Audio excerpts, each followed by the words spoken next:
makofi katika jina la Yesu. Karibu sana. God bless you so much. Asante sana. You're welcome. Amen. Bwana Yesu asifiwe. Please help me to appreciate the servant of God, Pastor Charles. Tafadhali pia unisaidie kumappreciate rafiki yangu sana, Pastor Zakayo.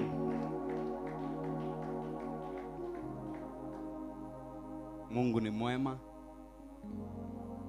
Mungu ni mwema na kila siku, na bila shaka tunayo sababu ya kumwabudu, tunayo sababu ya kumpa sifa, na tunayo sababu ya kusema yeye ni mwema. Amen. Kwa dakika chache ningependa niwaletee neno leo, na ninaamini litakuwa neno la baraka, na ninajua kwamba kila wakati Mungu ametupatia nafasi, tumekuwa na wakati mzuri wa kulisikia neno, sivyo? Na ninataka vile vile in absentia, I would like to take this moment to honor the servant of God, my father in the Lord, Apostle Dr. Anthony Ngaruya. Even in absentia, let us appreciate and honor him. We can do better, we can do better. In the mighty name of Jesus. Na niseme ukweli pia mimi ninawapenda. Na kizungu anasema, najua wengine hamjasikia hii in a long time, but I love you. And Sunday ninaomba watu wafikishiwe salamu za I love you. Praise be to God. Wacheni tuombe. Mtakatifu Bwana Mungu, tunalinua na tunaliheshimu neno lako. Bwana, tunafahamu na tunajua neno lako lina nguvu, neno lako ni kweli, neno lako linafungua, neno lako linahekimisha, neno lako linaponya, neno lako linainua. Sasa Bwana, tunapoketi kulisikia neno lako, tunaomba uzungumze na kila mmoja wetu, Father Lord, in a language that each and every one of us can understand. Na Bwana, unaponena, Bwana unajua maombi yetu, Bwana unazijua dua zetu, mambo ambayo tumekuomba, tumekulilia, tumekuita, Bwana unayafahamu. Unaponena, nena na sisi kulingana na neno lako. Roho wa Mungu, chukua ushukani, rule and reign in this place. In the mighty name of Jesus we pray. Amen, amen, amen. So nisaidie tu kusalimia watu wawili watatu. Na mwambie Pastor Mike amekusalimia sana na amefurahia kukuona kwa church leo.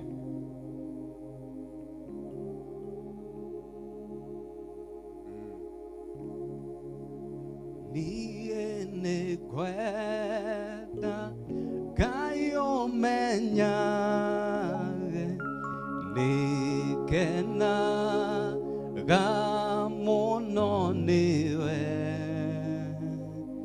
todo neoje kagawega na ukanyeda igoshodhe. Sitafadhali naomba mketi. Ningeendelea lakini nimeona bado mumesimama. Amen.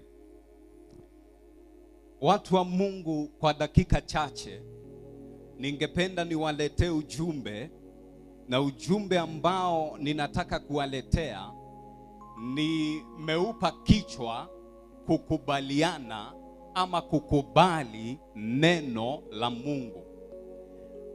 Acha nirudie tena. Ninakuaga last born. Msiposema amen, last born na attention tunakuaga same WhatsApp group. Amen. Namna hiyo sasa. So kukubaliana na neno la Mungu.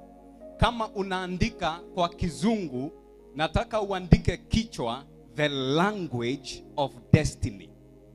The language of destiny. Ladies and gentlemen, nimekuja kufahamu ya kwamba kuna watu ambao tunakuja kanisani na tunalisikia neno, lakini kuna watu hatulikubali neno. Sio kama tunaelewana. That there are those who listen but they do not agree or accept the word. Kuna watu wanasikiza neno lakini hawalikubali neno, na kuna watu ambao wanasikia na wanalikubali neno.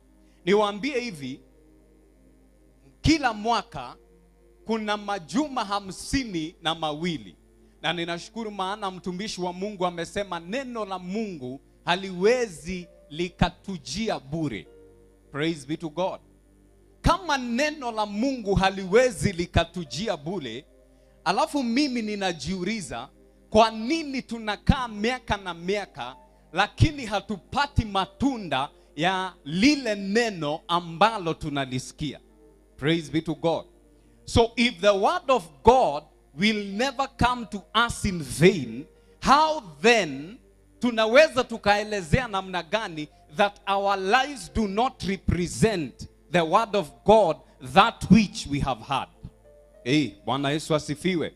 Na kwa hivyo leo ningependa tujifunze kukubaliana na neno la Mungu.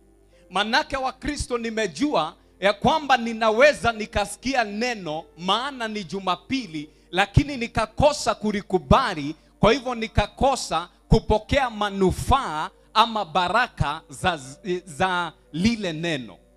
Haunamwanyita. So ninaweza nikasikia lakini nikakosa kufanyiwa kazi na lile neno. Ninaweza nikasikiza mchungaji lakini nikakosa kubeba baraka za lile neno. Just because you came to church does not mean you are a partaker of the blessings ya ile neno imenenwa. Tunaelewana? Lazima you go a step further, ukubaliane na neno ambalo umesikia.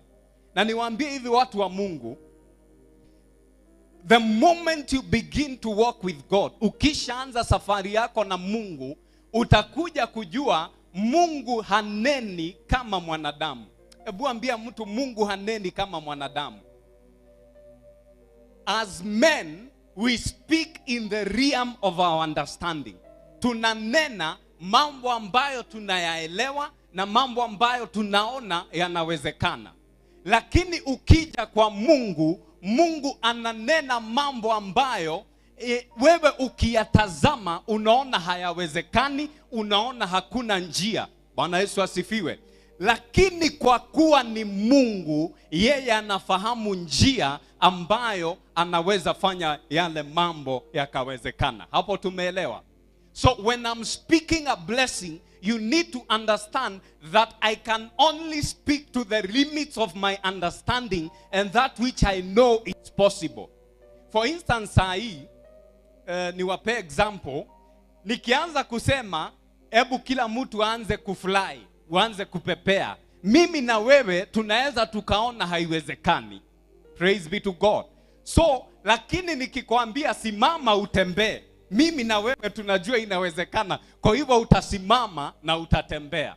Lakini Mungu haneni jinsi sisi tunanena. Mungu anapokunenea, Mungu anapokuita, Mungu anapokutuma, atakutuma according to his power, not according to your limitation. That when God begins to send you, Mungu anapoanzia kukufanyia kazi, hakufanyii kazi kulingana na uwezo wako, kulingana na kuelewa kwako kwa maneno. Anakupa neno kulingana na uwezo wake. Hallelujah. Mimi hili neno linanipendeza. Mnajua kwa nini? Manake nimefahamu ninapopokea neno sijiulizi uwezo wangu umefika wapi. Ninajiuliza aliyenituma ndiye nani. Leo president akakutuma pahali, utaenda na kuna confidence, ushujaa ambao utaenda nao. Manake unajua aliyekutuma amepewa nguvu na mamlaka na serikali. Hallelujah. Kwa hivyo hata ukisimama kutoa speech, lazima watu wapige salute, because kuna mwambaye amekutuma na unajua nguvu za aliyekutuma. Na ukitumwa na chief, hata wewe kuna pahali utaenda kuingia, lakini unaingia na kuwaomba, nimetumwa lakini aliniambia nikikuja niseme ni yeye amenituma. Praise be to God. Lakini kuna ambaye akikutuma lazima usimame na ushujaa. Kwa nini? Unajua aliyenituma ana nguvu na ana mamlaka ya kutimiza mambo ambayo yeye ameniahidi. Mtu aseme amen. Hadi hapo tumeelewa? So sometimes neno la Mungu linanenwa, lakini tunajiangalia na uwezo wetu, tunajiangalia na masomo yetu, tunajiangalia na kuelewa kwetu kwa maneno. Unaona kama saa hivi venye mnanisikiza. This is what has been happening, men of God, kwa makanisa yetu. Many of us are listening, but not many of us are agreeing and receiving the word. Ni tofauti kusikia na ni tofauti kukubali, na nitawaonyesha kwa maandiko. Tuanze na Luka mtakatifu 1. Ukisoma Luka mtakatifu 1, tunakuja kuwapata watu wawili ambao ninataka kuwaonyesha. Mmoja, ninataka tuanzie nataka tuanzie Luke chapter 1, nataka tuanzie verse 5. Hii yangu ni ya Kiswahili, wacheni nifungue ya Kiingereza, msianze kunichekelea. Luke chapter 1, nataka tuanze verse 5, niwaonyeshe kitu ambacho ningependa muone hapo. Ukifika hapo sema amen. Ninangoja kusikia amen. So when Herod was the king of Judea, there was a Jewish priest named Zechariah. He was a member of the priestly order of Abijah, and his wife Elizabeth, who was also from the priestly line of Aaron. Zechariah and Elizabeth were righteous in God's eyes. Ninataka uanze kuhighlight hiyo. So Zakaria na mke wake Elizabethi walikuwa wanaishi kulingana na maandiko. They were righteous and not in the eyes of men, in the eyes of God. Tumeelewa? Haya, number 2. Haya, tumefika wapi? In God's eyes. Haya, skiza number 2. The other thing that I want you to understand. They were careful to obey all of the Lord's commandments and regulations. So number 1, they were righteous. Number 2, they were obedient. Oh, hallelujah. Aya, number 3, they had no children. Sasa tumeanza kuonyeshwa, kwanza tunaambiwa ni watu wa aina gani. Tunaambiwa ni watumishi. Lakini maandiko pia inatuambia hawa watu hawakuwa na mtoto, maana Elizabeth was unable to conceive and they were both very old. So kwanza tumeonyeshwa upande mmoja ni watu ambao wanaishi kulingana na mapenzi ya Mungu na ni watu ambao wanamtii Mungu. Upande wa pili tunaambiwa hawakuwa na mtoto, na sababu ya pili ambayo sasa ninataka kuwaonyesha ilikuwa shida, walikuwa already wamezeeka. Ni kama saa hii upatane na mama wa 70 years, uanze kumwambia na nenewa utapata mimba. Mimi na wewe si tutashuku huyo pastor? Uneke mtarajalilia. Ama hata nyinyi mnashuku kenye ninasema mtu wa 80 years unamwambia ninanenewa, Mungu atakubariki na mtoto. This was the situation of Zechariah and Elizabeth. Lakini malaika wa Mungu akatumwa. Wakati alitumwa, akatumwa kwa Zakaria, akaambiwa ninataka upeleke huu ujumbe, maana Mungu atawabariki na mtoto. Zakaria alisema nini? Haya, wacha tusome. They had no children, was unable to conceive, and they were both very old. One day, to verse 8, one day Zechariah was serving God in the temple, for his order was on duty that week. As was the custom of the priest, he was chosen by law to enter the sanctuary of the Lord and burn incense. While the incense was being burned, a great crowd stood outside praying. While Zechariah was in the sanctuary, an angel of the Lord appeared to him, standing to the right of the incense altar. Zechariah was shaken and overwhelmed with fear when he saw him. Skiza verse 13. But the angel said to him, do not be afraid, Zechariah. God has heard your prayer. Your wife Elizabeth will give you a son, and you are to name him John. Umesikiza verse 13? So verse 13, number one, tumeona hawakuwa na mtoto na walikuwa wamezeeka sana. So Mungu ametumana na ametuma malaika wa Mungu, amekuja na ujumbe. Zakaria alikuwa mwaminifu, alikuwa kanisani, bado anamtumikia Mungu. Akaleta ujumbe akasema, nyinyi, wewe na bibi yako, Mungu atawabariki na mtoto, na yule mtoto mtamuita John. Bwana Yesu asifiwe. Nimranyita. So Mungu amekuja, ameachana na kuona nyinyi ni wazee. Ameachana na kuona mumejaribu sana. Todo kama ni wazee na walikuwa wanataka mtoto, it means ni magera gia. Lakini hapa tunaona ya kwamba amekuja na ameleta ujumbe. Mimi na wewe already tumeona shida. Kalia, hapa ndipo kitu ninataka kukuonyesha. Zakaria akaanza, you will have great joy and gladness, and many will rejoice at his birth. Skiza 15. For he will be great in the eyes of the Lord. He must never touch wine or any other alcoholic drinks. He will be filled with the Holy Spirit even before his birth. And he will turn many Israelites to the Lord their God. He will be a man with the spirit and the power of Elijah. He will prepare the people for the coming of the Lord. He will turn the hearts of the fathers to their children, and will cause those who are rebellious to accept the wisdom of the godly. Skiza verse 18. Zechariah said to the angel, how can I be sure this will happen? Acheni nirudie hapo. Zechariah said to the angel, how can I be sure this will happen? I am an old man now, and my wife also is also well along in years.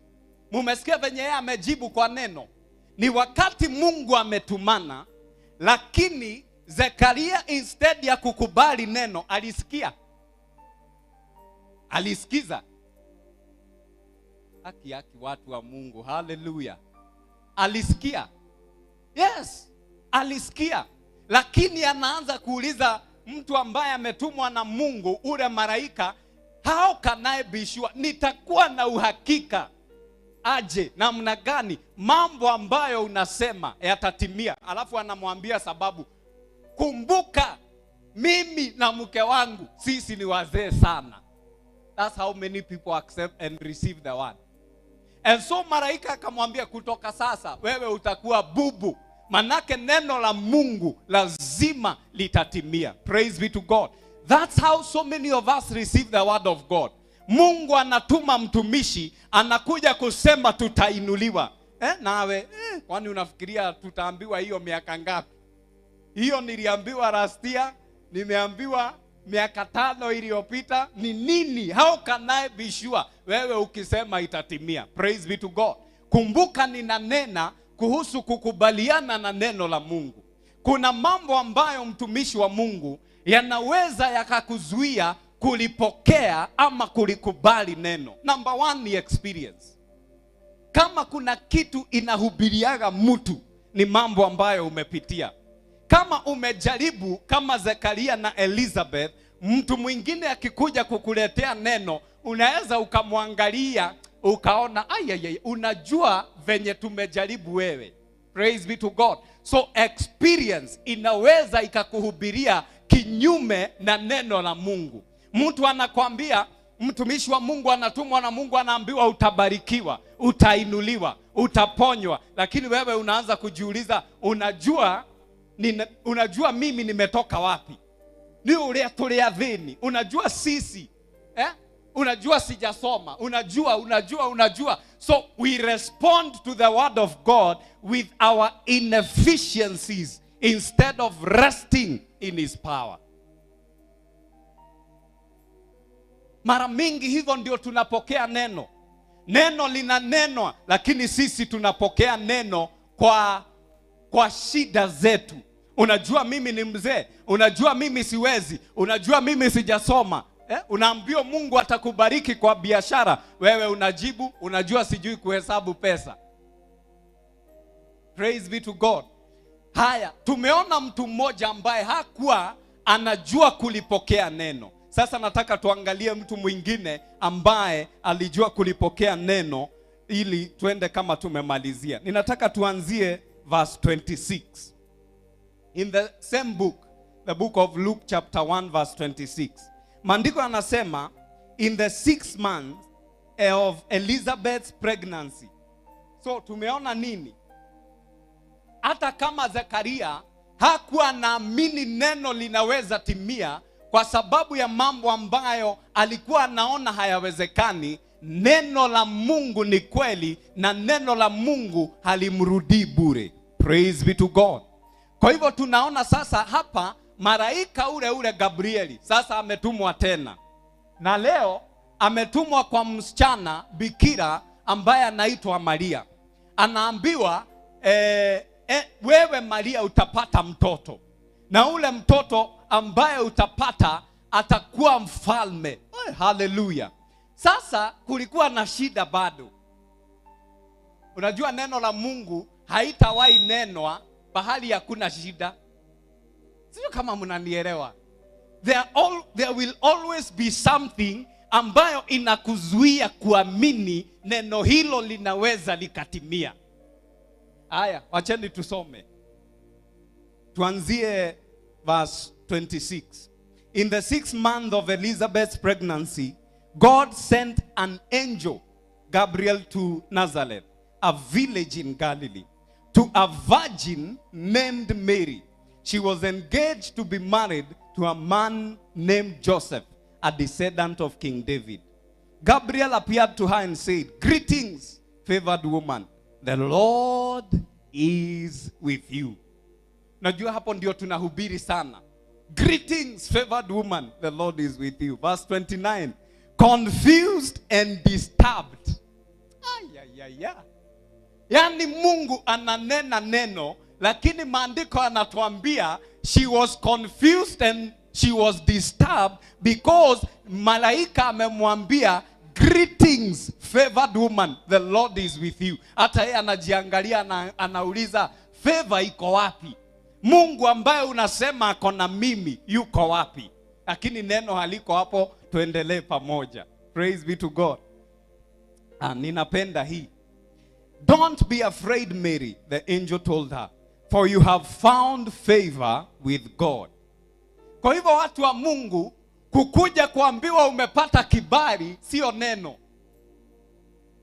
Ujumbe haupo hapo. Ujumbe uko wewe utapokea namna gani lile neno la kibali. I have discovered you can find favor before God and still miss it. Kaye. Ate Mungu anaweza akatuma neno la kibali kwako, lakini wewe uishi maisha ambayo hayana kibali. Tunaelewa? Mungu anatuma mtumishi hapa, anakuja ananena neno la kinabii, lakini wewe ukakosa zile baraka za kinabii. Kwa nini? Kwa sababu ya jinsi ulivyokubali lile neno. So verse 31 inasema, the angel told her, "You have found favor with God." Verse 31, "You will conceive and give birth to a son, and you will name him Jesus." Hili ni neno lingine watumishi wa Mungu. Sasa ni nani anaambiwa atapata mimba na atazaa? There were two problems. Number 1, she was not married. Number 2, she was still a virgin.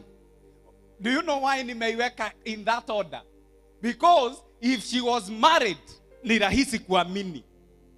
Number 2, if she was not a virgin, angeamini inawezekana. Kwani imekuwa ngumu? Lakini tunaambiwa malaika amekuja na neno, anamwambia umepata kibali kwa Mungu, na kwa hivyo utapata mimba na mtoto ataitwa Yesu. So tumeona pahali ilikuwa. So mimi na wewe tunajua bila mama na mzee kuonana haiwezekani. So Mungu akakujia wewe akwambie, ninajua hii ndio hali, lakini hili ndilo neno langu kwako. Je, utalikubali? If God by his power, if God by his might, Mungu kwa upendo wake, Mungu kwa rehema zake, Mungu kwa ukuu wake, akuje na neno ambalo litadhihirisha ukuu wake, akuje akwambie nitakuinua na nitakufanya mfalme kwa mataifa. Leo hii unaweza ukaamini? Leo hii kukubaliana na neno. Tuendelee tuone shida pahali ziko. Mary, haya tuendelee tusome verse 33. And he will reign over Israel forever. His kingdom will never end. Ambaye anaambiwa hana mzee, ambaye anaambiwa she's still a virgin, ambaye anaambiwa hii mambo hajui, lakini kuna neno ambalo limenenwa. Verse 34. Mary asked the angel, but how can this happen? I am a virgin. Has she responded? Kwa hivyo amesikia, alafu amejibu. Kwa hivyo amemwambia malaika, mimi bado ni bikira. Ninajua umesema nitapata mimba, lakini malaika kuna kitu hadudreda toabe totherie. Ndio usikuwe umepotea njia, mimi bado ni bikira. She was right, si ndio? So unaweza ukasema sijasoma, you are right. Unaweza ukasema mimi kwetu sisi hatujulikani sana, you are right. Unaweza ukasema, for instance, leo neno la Mungu likakuja liseme Pastor Zakayo, Mungu anakuinua kwa uimbaji. Utasema kwetu hakuna muimbaji, mimi hata sauti sina, you are right. Tunaelewana? So unaweza ukajiangalia na majibu ambayo uko nayo ni ya kweli. It is true and you are right. Kama hujasoma, ukweli ni hujasoma. Bwana Yesu asifiwe. Kama biashara yako iko chini na Mungu anakuambia nitainua hii biashara kwa mataifa, you are right. Kama uko wewe ni mgonjwa na pengine ugonjwa madaktari wote wamekwambia huu ugonjwa hauponi, uko na matokeo kutoka kwa daktari, you are right. Ukweli ni hiyo, ni ukweli. Lakini leo ninataka niwalete ujumbe. Hata kwa ukweli wako kuna Mungu ambaye akinena anabadilisha kweli zetu zinatii neno lake. Ayayayaya. Ni kija magira. Tuendelee. Verse 35. So Mary amemuuliza, but how can these things be? Mambo haya unasema mtumishi wa Mungu yanaweza kuwa namna gani? Ndio umesema nitainuliwa, inaweza kuwa namna gani? Ndio umesema nitaponywa, inaweza kuwa namna gani? Ndio umesema nitainuliwa, ndio umesema ninapokea kibali, ndio umesema familia yangu inabarikiwa, ndio umesema ninafunguliwa milango. Lakini mtumishi wa Mungu, mambo haya umenena, how can they be? Yanaweza yakatimia namna gani? Wakati nilikuwa nimeitwa Gekomba kuhubiri, alafu imagine unahubiria watu na biashara zao zimeteketezwa, alafu Mungu anawaambia atawainua tena. Watu unasikia wakiulizana Gayoshi warariku. Praise be to God. Because uko pahali hata wewe neno likinenwa unaona mtumishi wa Mungu ninakuheshimu, but what you are saying niondoe hapo, hiyo haiwezekani. Ndio umesema ninaweza kubarikiwa na kuinuliwa, lakini mtumishi wa Mungu kuna shida. Imagine leo neno la Mungu likujie, aanza kukwambia I'm anointing you as an apostle. Na utatembea kila nchi ya ulimwengu, na viwete watatembea, vipofu wataona, visiwi watasikia. Na wewe unajua hata kizungu ni shida. How can these things be? Unajua tunahubiri mtumishi wa Mungu, lakini we don't give people the how. Yatatimia namna gani? Leo ninataka niwaletee hilo jibu. Tuendelee verse 35. The angel replied, the Holy Spirit will come upon you. The power of the Most High will overshadow you. So the baby to be born will be holy, and he will be called the Son of God. Praise be to God. So, wakati neno limenenwa, unafaa ujiondoe pale, na unafaa uondoe mtumishi ambaye ananena, uanze kuona Mungu aliyetumana na ujumbe. Au nimwanyita? Kwa hivyo, ukisha ondoa mtumishi, manake naweza kuambia kitu hata mimi sijafanyiwa. Kwa sababu mimi sijafanyiwa, wewe utadoubt. Koga iniekaga hali dajie nawe. Ama mnafikiria tujuagi venye mnasema? So tunaweza tukajiangalia, ukakosa kulikubali neno kwa sababu ya anaenena. Unakosa kulikubali neno kwa sababu ya mambo umepitia. Unakosa kulikubali neno kwa sababu ya environment yako. Wewe ni Yusufu, Mungu anakuambia wewe nitakuchagua. Nyota na mwezi lazima zitakuinamia. Je, utaliamini? Imagine ni mara ngapi watumishi wa Mungu wamenena hapa. Neno ambalo limejawa neema, limejawa kibali, lakini bado sisi hatupokei. Ni mara ngapi watumishi wa Mungu wamenena neno la kupanuliwa, lakini sisi bado hatupokei. Praise be to God. Leo ninataka nikuonyesha kitu. Unaweza ukakataa neno, lakini umesikia. Na Sunday utaamuka ukuje kanisani bila kujua ulikataana na neno. Neno linatimia namna gani? Neno linatimia kupitia nguvu za Roho Mtakatifu. Maandiko yanatuambia hata wakati Yesu alikufa, maandiko yanatuambia kupitia nguvu za Roho Mtakatifu alifufuka. So by this same power, it is still the power that brings to life that which we need.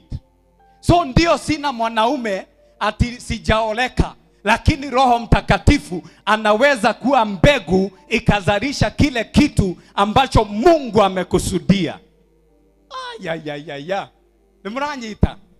So inawezekana leo mimi neno ambalo linanenwa ni gumu kwangu, lakini unafaa ujiulize ni neno gani ambalo linaweza shinda Roho Mtakatifu ambaye ndiye aliyefufua Yesu kutoka kwa wafu. If he can give life, what can't he do? Biashara inaweza kaa ni kitu kubwa, lakini ngoja Roho Mtakatifu aingilie. Anaanza kuamsha watu, amukeni duka ni ile. Wewe unaona hii afya yako imekuwa na shida, anaamsha mtu, anamtuma pahali fulani, peleka huu ujumbe. Bwana Yesu asifiwe. Yes.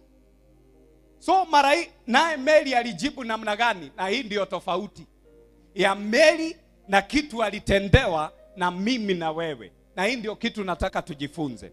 Jambo la kwanza, Mary verse 36 akasema, tuanze verse 35. No, tuendelee tu.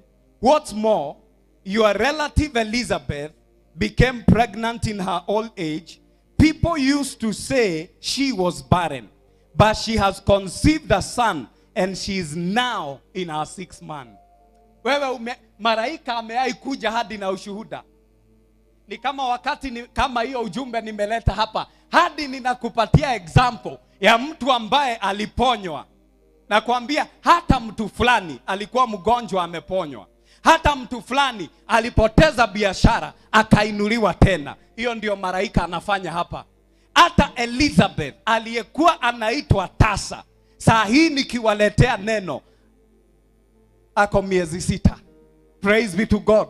Kukuonyesha kwako inaweza shindikana, lakini kupitia nguvu za Roho Mtakatifu all things are possible. Si maandiko yanasema that we can do all things through Christ who strengthens us. And inaendelea inasema according to the power that is at work in us. Which power is working in us? The Holy Spirit. Bwana Yesu asifiwe. Tumalizie. Inamalizia na kusema for the word of God will never fail. Haya, sikiza sasa. Sisi wote tusome verse 38. 1, 2, 3, go. Verse 38.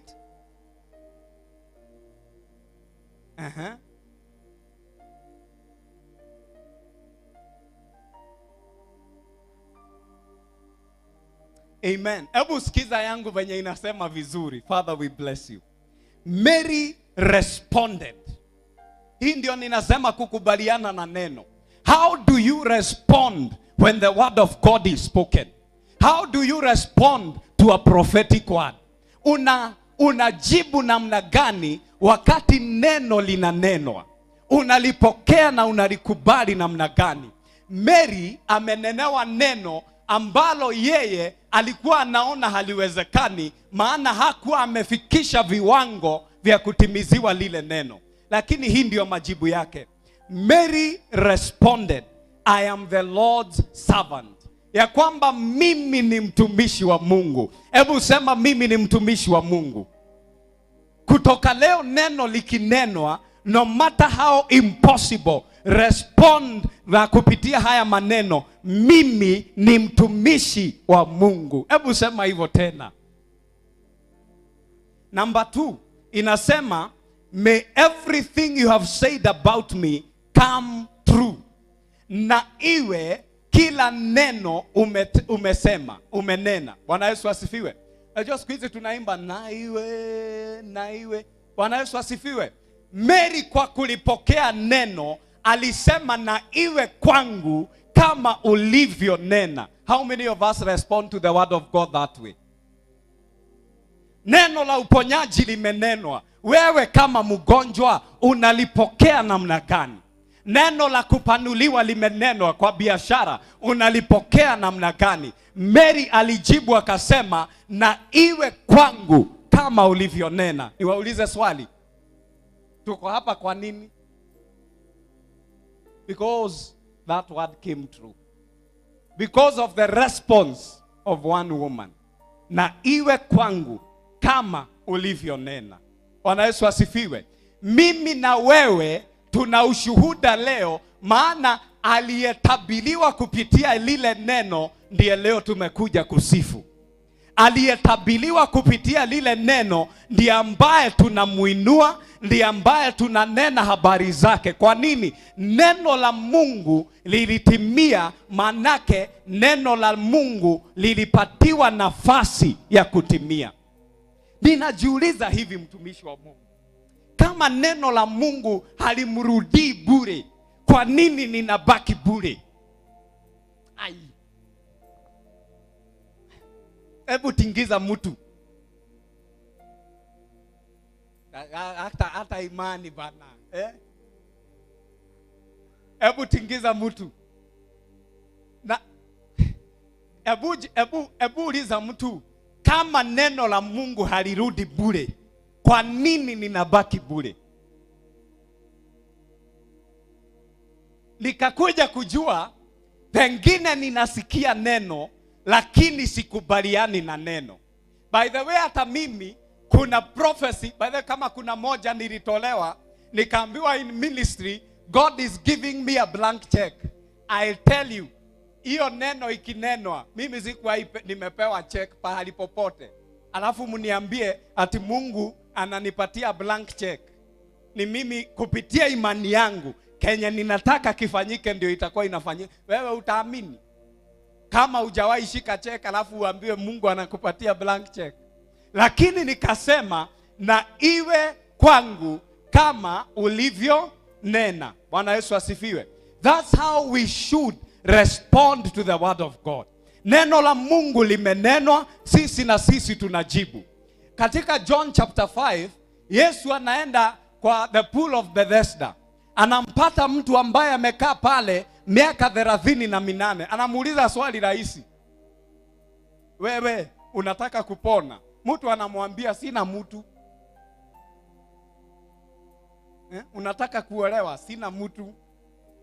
Unataka kubarikiwa? Sina mtu. Unataka sina mtu. Yani somebody alitufunza to respond with our limitation instead of responding by knowing who God is. Kama ni neno la uponyaji, tunajiuliza anaweza ponya? Anaweza. Tunasema na iwe kwangu Mungu kama ulivyonena. Deuteronomy 28. Tutabarikiwa mijini na vijijini. Mungu anaweza kutubariki. Neno la baraka likinenwa, na iwe kwangu kama ulivyonena. Be it unto me according to your word. Praise be to God. So kutoka leo ninataka tuondoe limitation ya kusema mimi ni mzee, ya kusema mimi miaka imeenda, ya kusema mimi sijasoma, ya kusema mimi sijui watu, ya kusema mimi sijui kuhesabu pesa. Wewe neno ikinenwa, ni sababu gani huwa unapea Mungu? Unapea Mungu sababu gani? Neno la kinabii linawachiliwa. Huu ni mwaka wa urejesho kama rastia. Lakini wewe uko hapa unasema ni nini niko nayo ndio nirejeshewe? Instead of saying be it unto me according to your word. Si usimame na miguu yako.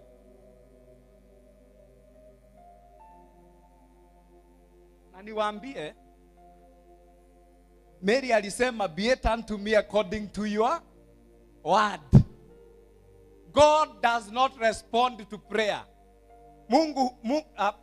Mungu hajibu machozi. Mungu hajibu maombi.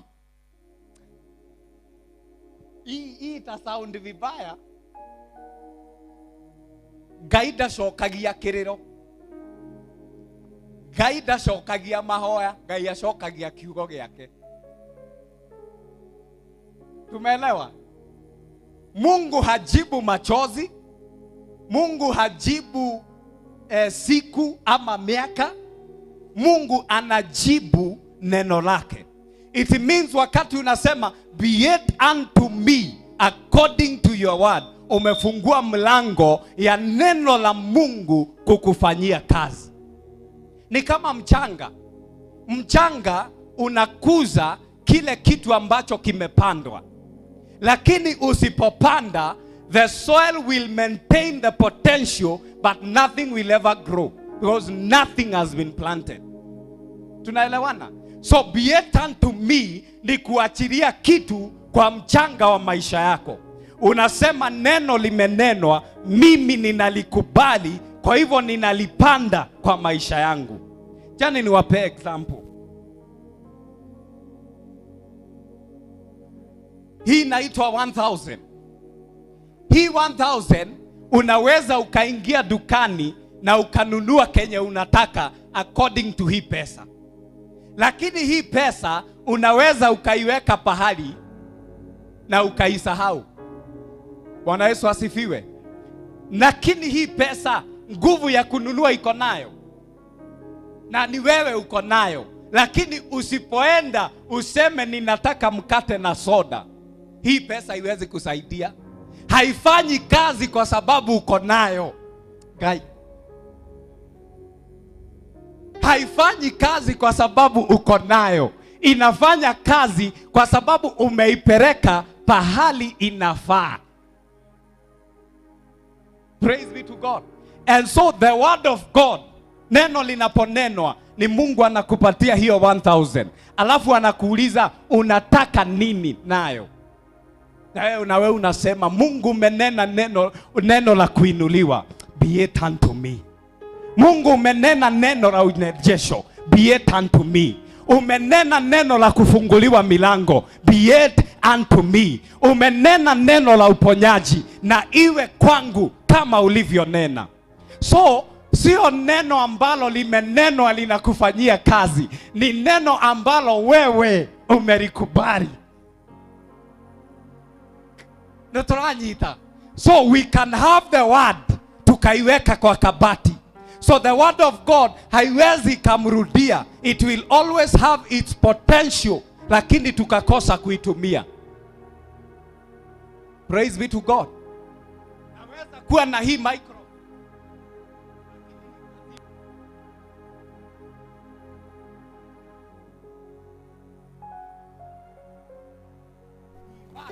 na nianze kuitumia ili hii microphone inisaidie. Unaweza kuwa na simu, lakini simu hiyo sio baraka, na hiyo sio kazi ya simu. Kazi ya simu ni uweke namba yangu unipigie ili tuongee. So watu wengi tumekuja kanisani, kila Jumapili tunapatiwa 1000, lakini tunaiweka kwa kabati. Baraka tu, baraka kila Jumapili, kila Jumapili, kila Jumapili, lakini hakuna mtu ambaye anakubaliana na neno la Mungu. Haijalishi neno ambalo limenenwa ni gumu namna gani. Hebu acheni niwasomee hapa verse 37. Verse 37 inasema, kwa kuwa hakuna neno lisilowezekana kwa Mungu.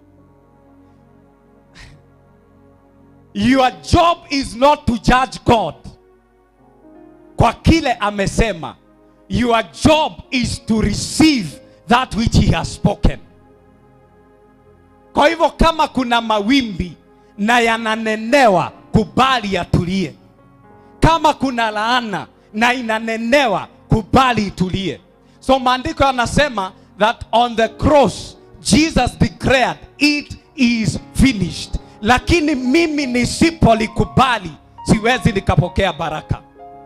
Niwaprovie ni ukweli. Wacheni niwaprovie ili tumalize. Unajua hakuna mtu ataenda kwa shetani kwa sababu ya dhambi. Mshahara wa dhambi wa kila mtu umelipwa.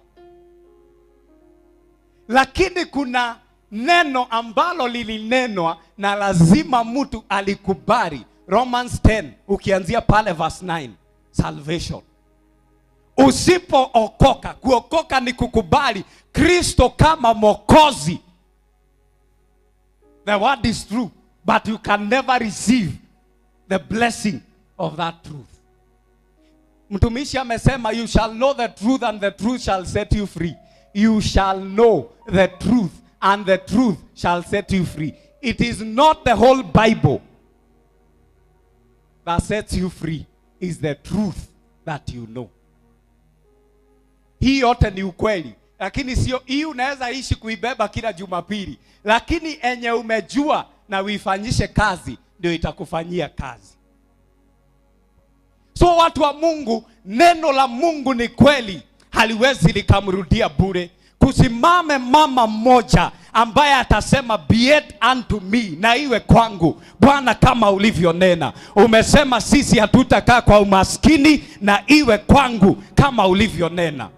Kama neno lake ni kweli na wewe umekubaliana nayo, na Mungu hawezi akadanganya, there must be a way somewhere. Lazima njia ipatikane. Bwana Yesu asifiwe. Lakini hatuwezi kuwa kila Jumapili kanisani. Unajua siku hizi watu hadi tumeboeka na kusikia neno.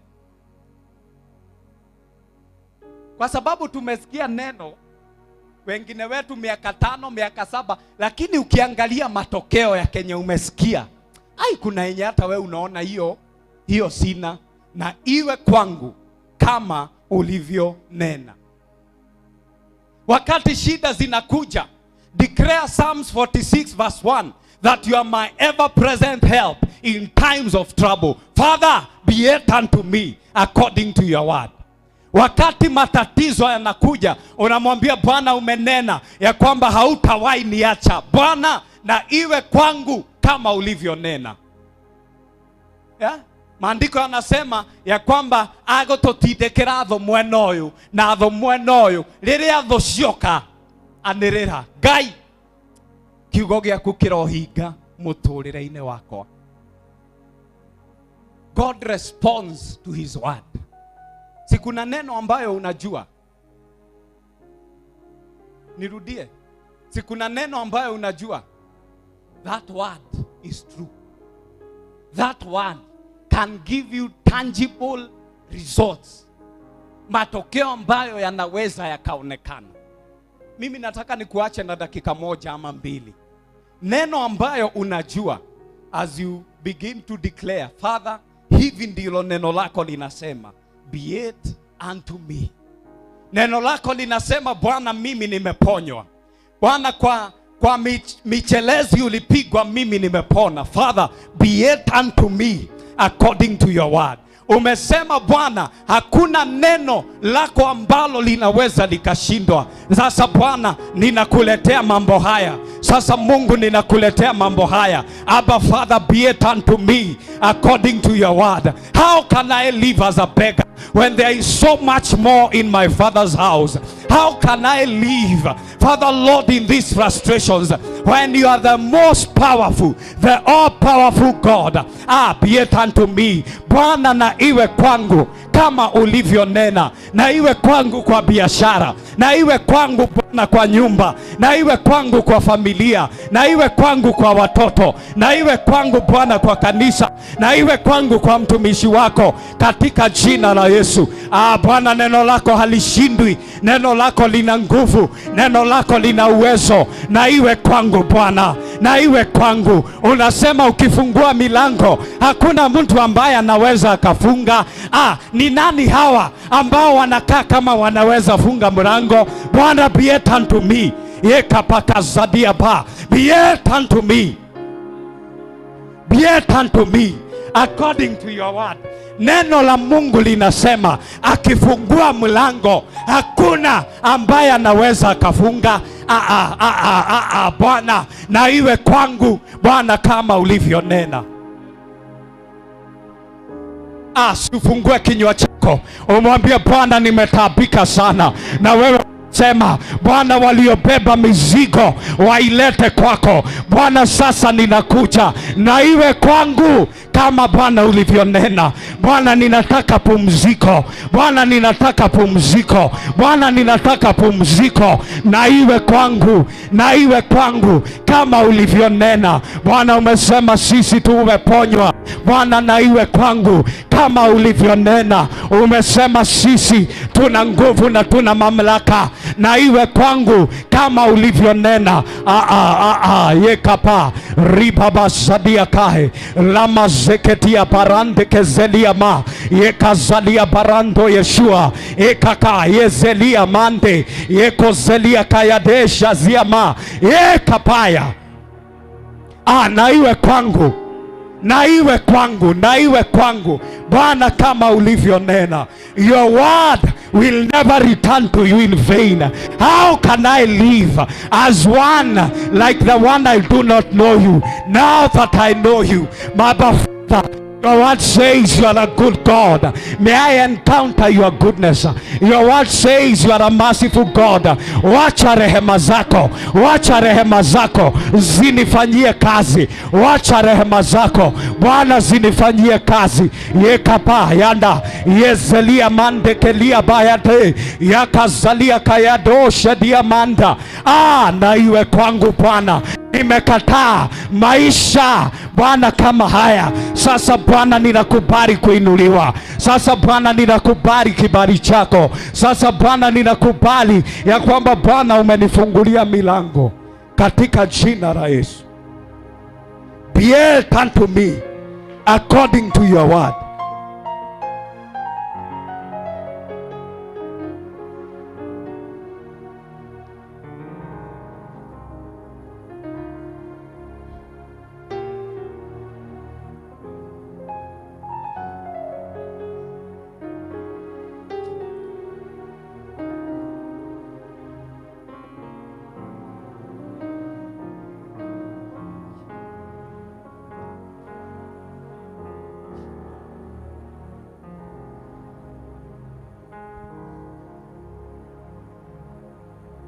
Bwana, ninachukua kila neno na ninapokea baraka. Ninachukua kila neno nimekataa, na Bwana sasa ninapokea baraka. Ninachukua kila milango umefungua, na sasa Bwana ninaanza kuingia katika mataifa. Ninaanza kuingia into new territories in the mighty name of Jesus. Bwana umesema mikono yangu imebarikiwa. Bwana, sasa ninakubaliana na neno lako, na ninatangazia mikono yangu ya kwamba imebarikiwa katika Yesu.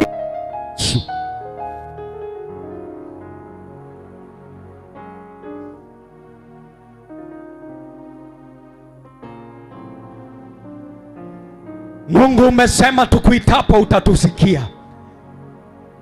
Umesema Bwana tukuitapo utatusikia.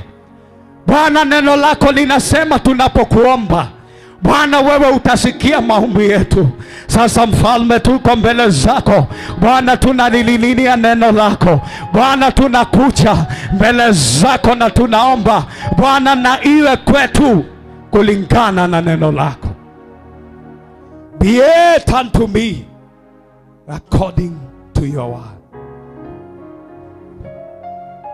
In Jesus' mighty name we pray. In Jesus' mighty name we pray.